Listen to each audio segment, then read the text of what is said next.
எப்பவுமே மாடுங்கள்லாம் ஒற்றுமையா தான் புல்லு மேயும். அப்படி ஒற்றுமையா இருந்த 4 மாடுங்க திடீர்னு ஒரு நாள் சண்டை போட்டுக்குச்சுங்க. ஐயையோ! அப்புறம்? 4 மாடுகள். ஒரு காட்டுல 4 மாடுங்க ரொம்பவும் நட்பா இனப்பிரியாம வாழ்ந்துட்டு வந்தது. ஒன்ன விட்டு ஒண்ணு எப்பவும் பிரியாம சாப்பிடும் போதும் தூங்கும் போதும் சேர்ந்தே இருந்தது. இவங்களோட ஒத்துமையால எதிரிங்க யாரும் இவங்களை தாக்கவே முடியல. அந்த காட்டுல வாழ்ந்த ஒரு நரிக்கு சரியா உணவு கிடைக்காம அது ரொம்ப கஷ்டப்பட்டுச்சு. நான் ஏதாவது செஞ்சு இவங்களோட ஒத்துமையை கெடுக்கணும் அப்படின்னு நினைச்சது. அதுபடி ஒவ்வொரு மாடும் மத்த மாடுங்களை விட்டு கொஞ்ச தூரம் தள்ளி இருந்த சமயமா பார்த்து அது கிட்ட போய், நண்பனே, உனக்கு தெரியுமா, உன்னோட அந்த 3 நண்பர்களும் அதோ தெரியுதே அந்த பசுமையான புல்வெளிக்கு போய் உனக்கு தெரியாம மேயணும்னு பேசிக்கிட்டு இருந்ததை நான் கேட்டேன் அப்படின்னு சொல்லுச்சு. இத கேட்ட அந்த மாடுக்கு கோபம் வந்து, அப்படியா விஷயம், அவங்களுக்கு முன்னால நான் அங்க போறேன் அப்படின்னு சொல்லி தனியா அங்க போச்சு. இப்படி ஒரு சந்தர்ப்பத்துக்காக காத்துக்கிட்டு இருந்த சிங்கம் மாடுங்களை ஒன்னொன்னா சாகடிச்சு சாப்பிடுது. நரிக்கு உணவு கிடைச்சதுல ஒரே சந்தோஷம்.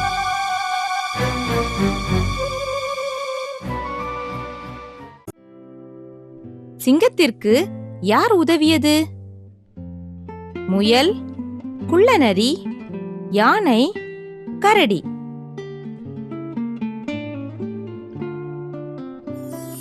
குள்ளநரி. மிகச் சரியான பதில். குழந்தைகளா, கடவுளுக்கு மனுஷங்க மட்டும்தான் குழந்தைங்கன்னு கிடையாது. மரம், செடி, கொடி, பறவைங்க, மிருகங்க இப்படி எல்லாமே குழந்தைங்க தான். அந்த மாதிரி அசிங்கமா இருந்த ஒரு மரத்தை கடவுள் எப்படி காப்பாத்தினார்னு ஒரு கதை சொல்றேன். கடவுள் காத்த மரம். ஒரு பெரிய காடு. அங்க பல மரங்கள் இருந்தது. மாமரம், தேக்கு மரம், வேப்ப மரம், ஆலமரம் அப்படின்னு நிறைய வகைகள் மரம் இருந்தது. அதுல ஒரு மரம் மட்டும் நேரா இல்லாம கோணல் மாணலா இருந்தது. மத்த மரங்கள்லாம் அந்த மரத்தை பார்த்து, ஐயய்ய, நீ ரொம்ப அசிங்கமா இருக்க அப்படின்னு கேலி செஞ்சது. இந்த மரம் பாவம், கடவுள் ஏன் என்னை இவ்ளோ அசிங்கமா படைச்சான், நான் மட்டும் ஏன் மத்த மரங்கள் மாதிரி அழகா இல்ல அப்படின்னு நினைச்சு நினைச்சு கவலைப்பட்டுச்சு. ஒரு நாள் ஒரு மரவெட்டி அங்க வந்தான். அவன் எல்லா மரங்களையும் பார்த்துட்டு, இந்த மரம் ரொம்ப கோணலா இருக்கு, இது எனக்கு உதவாது அப்படின்னு சொல்லிட்டு மத்த எல்லா மரத்தையும் வெட்டி தள்ளிட்டான். இப்பதான் அந்த மரத்துக்கு புரிஞ்சுது, கடவுள் எது செஞ்சாலும் நன்மைக்குதான். ஏன் இந்த உருவம்தான் என் உயிரை காப்பாத்துச்சு, கடவுளை என்னைக்குமே பழி சொல்லக்கூடாது அப்படின்னு சந்தோஷமா வாழ்ந்தது.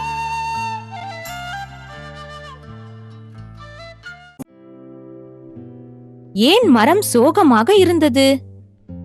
அது அழகாக இருந்தது, அது அசிங்கமாக இருந்தது, அது உயரமாக இருந்தது, அது தடியாக இருந்தது.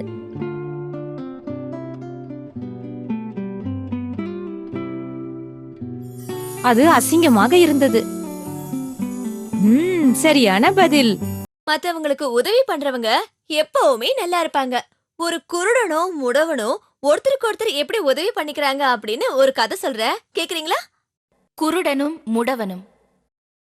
மோகன், சோகன் அப்படின்னு 2 பிச்சைக்காரங்க தினமும் ஒரு கோவில் வாசல்ல பிச்சை கேட்டு வாழ்ந்துகிட்டு வந்தாங்க. மோகன் கண்ணு தெரியாதவன், சோகன் கால் ஊனமானவன். ஒரு நாள் ஒரு பெரிய பணக்காரங்க வந்து, நண்பர்களே, நான் என் வீட்ல ஒரு பெரிய விருந்துக்கு ஏற்பாடு பண்ணிருக்கேன், நீங்கெல்லாம் வந்து அதுல கலந்துக்கணும்.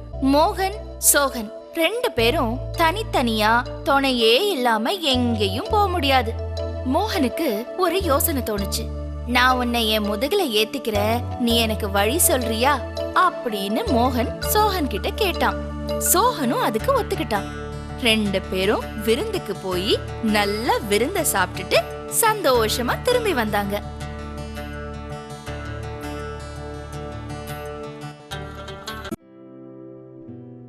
யார் பார்வையற்றவன்? சுரேஷ், ரவி, மோகன், ராஜேஷ்.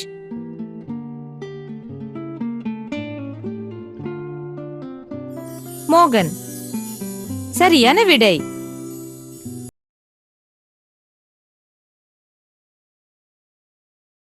ஏய் இங்க பாரு, இந்த பெண்ணை அப்பா எனக்காக வாங்கி கொடுத்திருக்காரு. சோ என்கிட்ட கொடு. என்னோடது நான் எது கொடுத்து தரணும்? இல்ல எந்த அது என்கிட்ட கொடு. கொடுன்னு சொல்றேன்ல. நிறுத்துங்க. இப்படி அற்பமான விஷயத்துக்குலாம் சண்டை போட்டுட்டு இருக்க கூடாது. இந்த மாதிரிதான் 2 ஆட்டுக்குட்டிங்க சண்டை போட்டுச்சு. 2 அற்ப ஆட்டுக்குட்டிகள், கோபு ராமு அப்படின்னு 2 முரட்டு ஆடுங்க. ரெண்டும் ஒரு நாள் ஒரு ஆத்து பாலத்தை கடக்கிறதுக்கு முயற்சி பண்ணிட்டு இருந்தது. 2 ஆடுங்களும் எதிரெதிரே நின்னுட்டு இருந்தது. பாலம் ரொம்ப குறுகிய பாலம். அதுல ஒரே நேரத்துல 2 பேராலையும் போக முடியாது. ஆனா இந்த 2 ஆடுங்களும் ஒருத்தருக்கு ஒருத்தர் விட்டு கொடுக்காம ஒரே சமயத்துல பாலத்தை கடக்கணும்னு முயற்சி பண்ணிட்டு இருந்தது. நான் தான் முதல்ல போவேன், இல்ல நான் தான் முதல்ல போவேன் அப்படின்னு ஒருத்தருக்கு ஒருத்தர் சண்டை போட்டுக்குச்சு. சண்டை போட்டுக்கிட்டே கடைசியில 2ம் தண்ணில விழுந்து மூழ்கி போச்சு.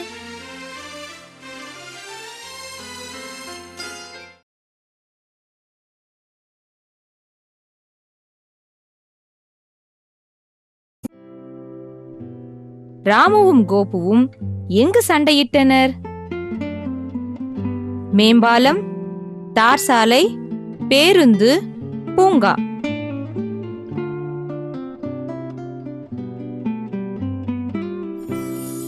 மேம்பாலம். மிகச்சரியான பதில். ஆமா பசங்களா, நரினா உங்களுக்கு என்ன ஞாபகம் வருது? தந்திரம். அப்படிப்பட்ட நரி கிட்ட காகம் மாட்டினா?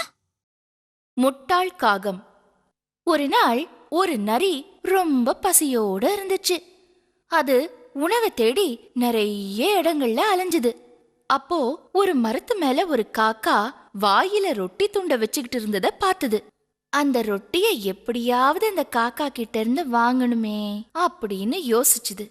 அதுக்கப்புறம் அந்த காக்கா கிட்ட போய், காக்கா காக்கா, நீ ரொம்ப அழகா இருக்க காக்கா, எனக்காக ஒரு பாட்டு பாட, உன் குரலும் ரொம்ப இனிமையா தான் இருக்கும் அப்படின்னு சொல்லுச்சு. காகம் நரியோட பேச்சுல மயங்கி பாடுறதுக்காக வாயை திறந்தது. நரி நினைச்சது போல ரொட்டி துண்டு நழுவி கீழே விழுந்துருச்சு. அந்த நரியும் ரொட்டி துண்டு எடுத்து சாப்பிட்டுட்டு ஓடியே போயிடுச்சு.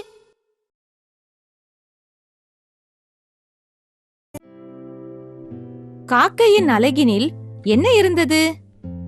ரொட்டி துண்டு, வடை, முறுக்கு, சாக்லேட்.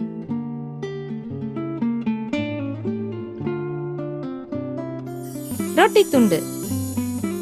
ஆம், சரி. குழந்தைங்களா, நாமெல்லாம் ஒரு விஷயத்த புரிஞ்சுக்கணும். நாமளா தான் இருக்கணும். என்னதான் வேஷம் போட்டாலும் நம்ம குணம் நம்மள விட்டு எங்கேயும் போயிடாது. இத புரிஞ்சுக்காத ஒரு காகம் என்ன பண்ணுதுன்னு பார்க்கலாமா? மயிலான காகம். ஒரு நாள் ஒரு காகம் ஒரு அழகான மயிலை பார்த்துச்சு. அந்த மயில் எவ்ளோ அழகா இருக்கு, நாம மட்டும் கருப்பா அசிங்கமா இருக்கோமே, நானும் அந்த மயில போல அழகா இருக்கணும் அப்படின்னு அதுக்கு ஆசை வந்தது. உடனே அந்த காகம் சில மயில் இறகுகளை எடுத்து தன்னோட உடம்புல சொருகிக்குச்சு.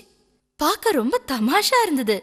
மயில்கள் காகத்தை பார்த்து, என்ன இந்த முட்டாள் காகம் நம்மள போல அழகா இருக்கணும்னு நினைக்குதா அப்படின்னு கிண்டல் செஞ்சது. மத்த காகங்களோ இந்த காகத்தோட வேஷத்தை துளி கூட சட்டை பண்ணவே இல்ல. இத பார்க்க பிடிக்காம எல்லா காகமும் ஒதுங்கி போச்சு. இப்பதான் அந்த காகம் தான் செஞ்ச தப்ப உணர்ந்தது. தன்னுடைய நண்பர்கள் கிட்ட போய், நண்பர்களே என்ன மன்னிச்சிருங்க, என் முட்டாள்தனத்தை நினைச்சு நான் ரொம்ப வெக்கப்படுறேன். நான் மறுபடியும் என்னோட பழைய தோற்றத்தோடையே வாழ விரும்புறேன் அப்படின்னு சொல்லுச்சு.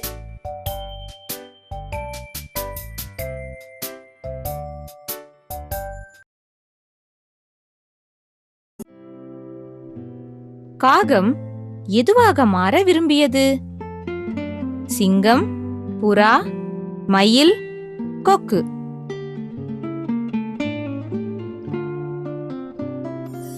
மயில்.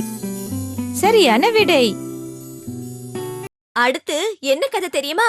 சிங்கமும் எலியும் பற்றின கதை. ஓ, அப்ப என்னையும் பிரேமிய பத்தின கதையா? சிங்கமும் எலியும். மிக்கின்னு ஒரு எலி இருந்துச்சு. அது ஒரு நாள் அங்கேயும் இங்கேயும் குதிச்சு குதிச்சு சந்தோஷமா விளையாடிட்டு இருந்தது. திடீர்னு தடுமாறி பக்கத்துல தூங்கிட்டு இருந்த சிங்கத்து மேல போய் விழுந்துருச்சு. கோபம் அடைஞ்ச சிங்கம் எலிய கையில பிடிச்சு, உன்னை சாப்பிட்டுருவேன் அப்படின்னு பயமுறுத்துச்சு. உடனே மிக்கி, சிங்கராஜாவே சிங்கராஜாவே, இந்த முறை என்னை மன்னிச்சு விட்டுடுங்க. இனிமே நான் உங்களை தொல்லை பண்ண மாட்டேன். உங்களுக்கு நான் உதவியா இருப்பேன் அப்படின்னு சொல்லுச்சு. சின்ன எலிய பார்க்க பாவமா இருந்ததால சிங்கம் அந்த எலிய விட்டுடுச்சு. இந்த சிறு எலி எனக்கு உதவுவதா அப்படின்னு எண்ணி சிரிச்சுது. கொஞ்ச நாள் போச்சு. ஒரு வேடனோட வலையில சிக்கின சிங்கம் கத்திக்கிட்டே இருந்தது. அத பார்த்த அந்த எலி உடனே அங்க போய் அதோட பல்லால வலைய கடிச்சு சிங்கத்தை காப்பாத்துச்சு.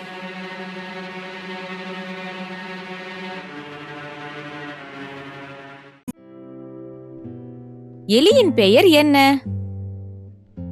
ஜாக்கி, மிக்கி, பிங்கி, சுக்கி.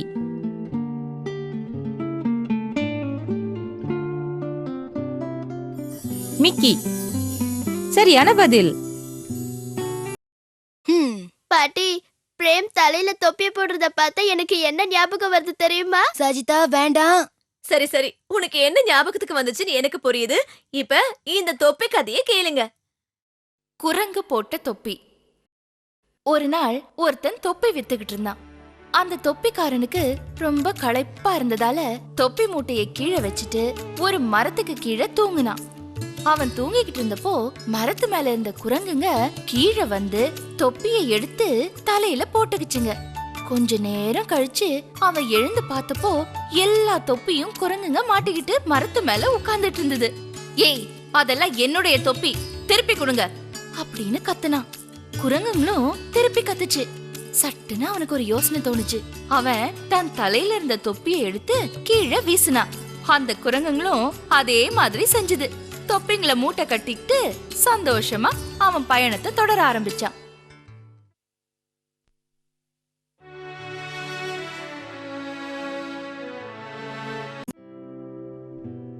குல்லாவை யார் திருடியது?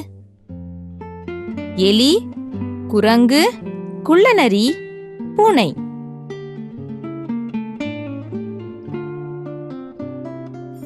குரங்கு. சரியான பதில். குழந்தைங்களா, உங்ககிட்ட ஒரு விஷயம் கேட்பேன். இப்ப நீங்க ஆசைப்பட்டதெல்லாம் கிடைக்கலனா என்ன பண்ணுவீங்க? வருத்தப்படுவோம். ஆனா இந்த கதையில இந்த நரி என்ன பண்ணுதுன்னு பார்க்கலாமா? நரி கண்ட திராட்சை கொத்து. ஜாக்கி அப்படின்னு ஒரு நரி ஒரு நாள் பக்கத்துல இருந்த ஒரு பழத்தோட்டத்துக்கு போச்சு. அங்க கொடியில திராட்சை பழங்கள் கொத்து கொத்தா தொங்கிட்டு இருந்தது. ஜாக்கிக்கு அதை பார்த்ததும் நாக்கு அப்படியே ஊறுச்சு. அந்த திராட்சை பழங்கள் ரொம்ப இனிப்பா இருக்கும், அது எப்படியாவது சாப்பிட்டே ஆகணும் அப்படின்னு நினைச்சு அந்த பழங்களை பறிக்க உயரமா குதிச்சுது. ஆனா அந்த பழம் அதுக்கு எட்டவே இல்ல. திரும்ப திரும்ப குதிச்சு பார்த்தது ஜாக்கி. கடைசியில சோர்வடைஞ்சு கீழே விழுந்தது. உடனே சி, இந்த திராட்சைகள் கட்டாயம் புளிப்பாதான் இருக்கும் அப்படின்னு சொல்லிட்டு அங்க இருந்து போயிடுச்சு.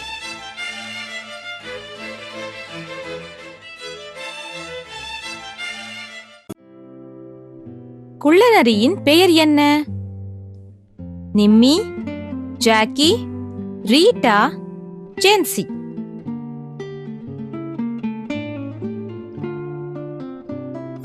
ஜாக்கி. சரியான விடை.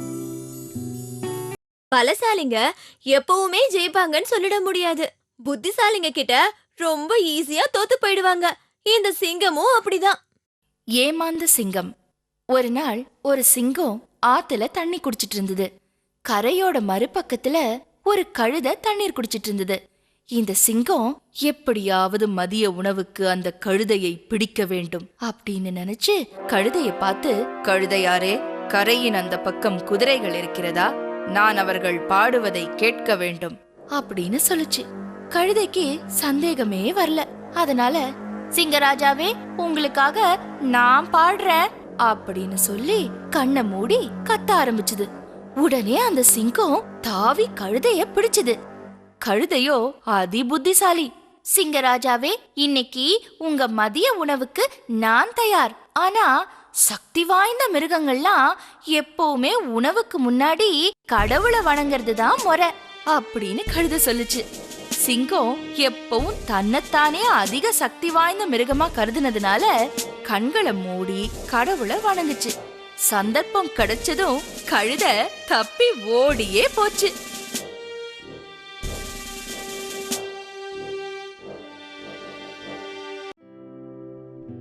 சிங்கம் கழுதையிடம் யாரை பற்றி விசாரித்தது?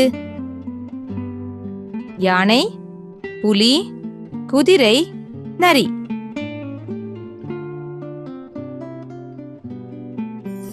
குதிரை. மிக மிக நன்று. குழந்தைகளா, இப்ப நான் சொல்ல போற கதை உங்க வாழ்க்கைக்கெல்லாம் ரொம்ப ரொம்ப முக்கியமான கதை. அதுவும் இந்த காலத்துக்கு ரொம்பவே தேவையான கதை. எப்பவுமே சின்ன சின்ன பிரச்சனைகளை நாமளே யோசிச்சு தீர்த்து வச்சுக்கணும். மூணாவதா ஒருத்தரை கூப்பிட்டோம்னா அப்புறம் இந்த குரங்கு தீர்ப்பு மாதிரி தான் ஆயிடும். குரங்கின் தீர்ப்பு. ஒரு நாள் 2 பூனைங்க ஒரு ரொட்டி துண்டை பார்த்தது. ஒரு பூனை அந்த ரொட்டி துண்டை எடுத்தது.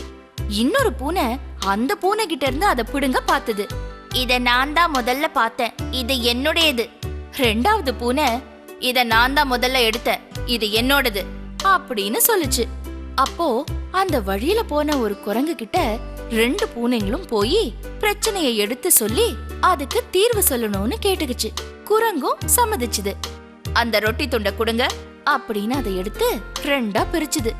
பிரிச்சதும் தலைய அசைச்சு, ஆஹா 2ம் சமமா இல்ல, 1 அதிகமா இருக்கே அப்படின்னு யோசிச்சுது. அதுக்கப்புறம் ஜாஸ்தியா இருந்த ரொட்டி துண்டுல இருந்து கொஞ்சம் எடுத்து தின்னுச்சு. மறுபடியும் துண்டுங்க சமமா இல்லாததால அதுல இருந்து இன்னும் கொஞ்சம் எடுத்து தின்னுச்சு. இப்படியே மாறி மாறி 2 துண்டுங்கள்ல இருந்து தின்னுகிட்டே இருந்து ரொட்டி துண்டுங்க ரொம்பவும் சின்னதா ஆகி போச்சு. இவ்வளவு சின்ன துண்டுங்களை உங்களுக்கு கொடுக்க எனக்கு மனசு வரல அப்படின்னு சொல்லி மிஞ்சி இருந்ததையும் தின்னுட்டு போயிடுச்சு. இப்பதான் அந்த பூனைங்களுக்கு புரிஞ்சுது, 3ஆவதா ஒருவரை எந்த பிரச்சனையிலையும் சேர்த்துக்கவே கூடாதுன்னு.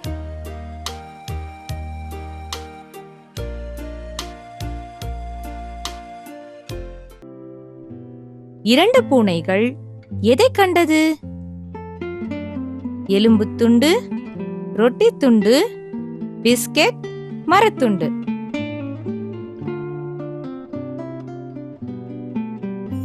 ரொட்டி துண்டு. சரியான விடை. பாட்டி, ராம் ஏதாவது சூழ்ச்சி பண்ணி என்ன தோக்கடிச்சுக்கிட்டே இருக்கான். அவனை ஏதாவது பண்ணணும். சில பேர் சூழ்ச்சி பண்ணி தான் ஜெயிக்கணும்னு நினைப்பாங்க. இந்த கதையை பாருங்க, முடிவு என்னன்னு தெரியும். சூழ்ச்சிக்கார போலு. ஷாலு, போலுன்னு 2 காகங்கள். 2 பேர்ல யார் உயர்ந்தவங்கன்னு அவங்களுக்குள்ள சண்டை வந்துகிட்டே இருந்தது. ஷாலு ஒரு நாள், நான் உன்னை விட உருவத்துல பெரியவ, அதனால நான் தான் உயர்ந்தவ. போலுவோ, வயசுல நான் தான் பெரியவ, அதனால நான் தான் உயர்ந்தவ அப்படின்னு சொல்லுச்சு. 2 பேர்ல யார் உயர்ந்தவங்கன்னு தீர்மானிக்க ஒரு பந்தயம் வச்சுக்கிட்டாங்க. யார் அவங்க மூக்குல சுமைய தூக்கி உயர பறக்குறாங்களோ அவங்க தான் உயர்ந்தவங்கன்னு முடிவெடுத்தாங்க. போலு மிகவும் மோசமானவ. அவ தூக்கிக்கிட்டு போக வேண்டிய பையில பஞ்சு உருண்டைய வச்சிட்டு ஷாலுவோட பையில உப்ப போட்டு வச்சிட்டா. பந்தயம் ஆரம்பமாச்சு. சீக்கிரமே போலு ரொம்ப உயரத்துல பறக்க ஆரம்பிச்சிட்டா. ஷாலுவால ரொம்ப உயரத்துல பறக்க முடியல. 2 பேரும் போட்டா போட்டி போட்டுக்கிட்டு பறந்துகிட்டு இருக்கும்போது திடீர்னு மழை பெஞ்சது. பஞ்ச உருண்டைங்கெல்லாம் தண்ணீர்ல ஊறி பலுவா ஆயிடுச்சு. ஆனா உப்பு தண்ணியில கரைஞ்சே போச்சு. இப்போ ஷாலு தான் உயர பறக்க ஆரம்பிச்சா. போட்டியில அவ தான் வெற்றி அடைஞ்சா.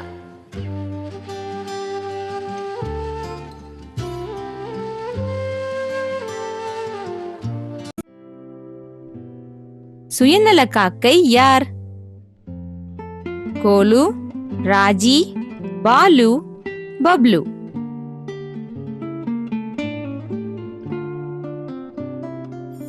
கோலு. சரியான விடை. பாட்டி, எனக்கு தண்ணி தாகமா இருக்கு. இருங்க, நான் போய் தண்ணி குடிச்சிட்டு வரேன். ஷாஜிதா, நீ தண்ணி தாகம்னு சொன்ன உடனேதான் காகம் தண்ணி தேடி அலைஞ்ச கதை ஞாபகத்துக்கு வருது. முதல்ல அந்த கதை சொல்றேன். புத்திசாலி காகம். சிண்டு அப்படின்னு ஒரு புத்திசாலி காகம். அது உணவை தேடி வீட்டுக்கு வெளியில போச்சு. வெயில் அதிகமா இருந்ததால சிண்டுவுக்கு ரொம்ப தாகம் எடுத்துச்சு. சிண்டு தண்ணிய தேடி அங்கேயும் இங்கேயும் அலைஞ்சுது. ஆனா எங்கேயும் தண்ணி கிடைக்கல. கடைசியில ஒரு வீட்டு வெளியில தண்ணி கூஜா இருந்தது. சிண்டுவுக்கு அத பார்த்ததும் ஒரே குஷி. கிட்ட போய் அந்த தண்ணி கூஜாவை எட்டி பார்த்துச்சா, அதுல தண்ணி ரொம்ப குறைவா இருந்தது. சிண்டுவால தண்ணிய எட்டி குடிக்க முடியல. ஒரு நிமிஷம் என்ன செய்யலாம் அப்படின்னு யோசிச்சது. நல்ல ஐடியா அப்படின்னு சொல்லி கீழே இருந்த கற்களை எடுத்து ஒண்ணு ஒண்ணா அந்த கூஜாக்குள்ள போட்டது. கற்கள் போட போட தண்ணீரும் மேல வந்தது. சிண்டு தண்ணிய குடிச்சிட்டு சந்தோஷமா பறந்து போயிடுச்சு.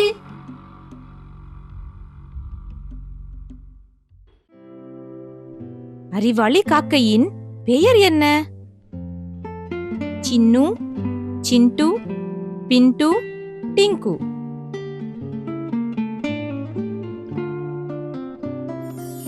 சிண்டு.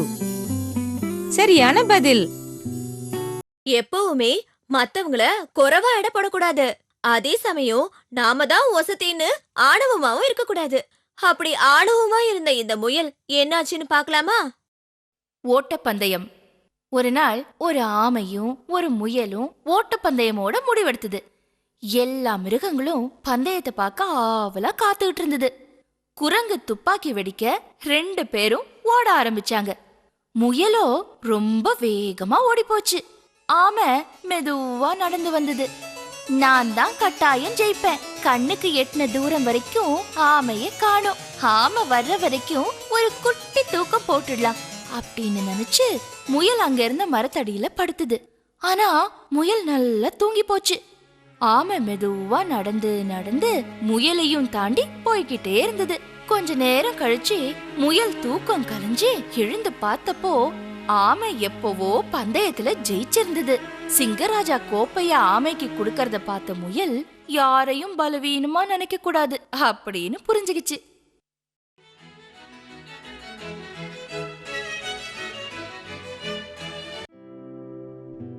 பந்தயத்தை துவக்க துப்பாக்கியால் யார் சுட்டது? குரங்கு, புலி, குதிரை, யானை.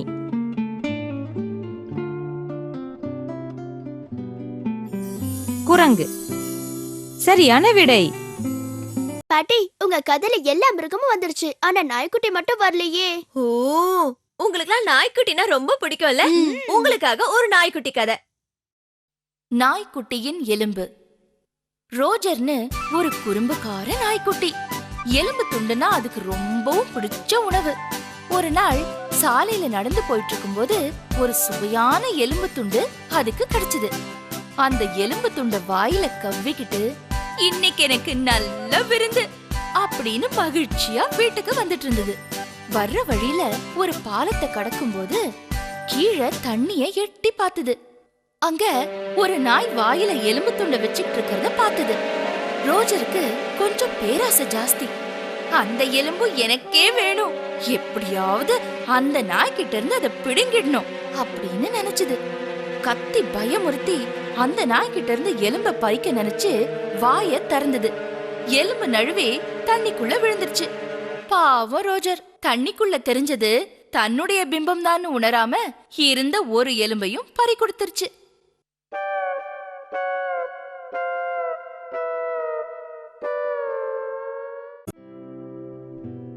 ரோஜர் எதை கண்டெடுத்தது? பேனா, பொம்மை, எலும்பு துண்டு, ரொட்டி துண்டு.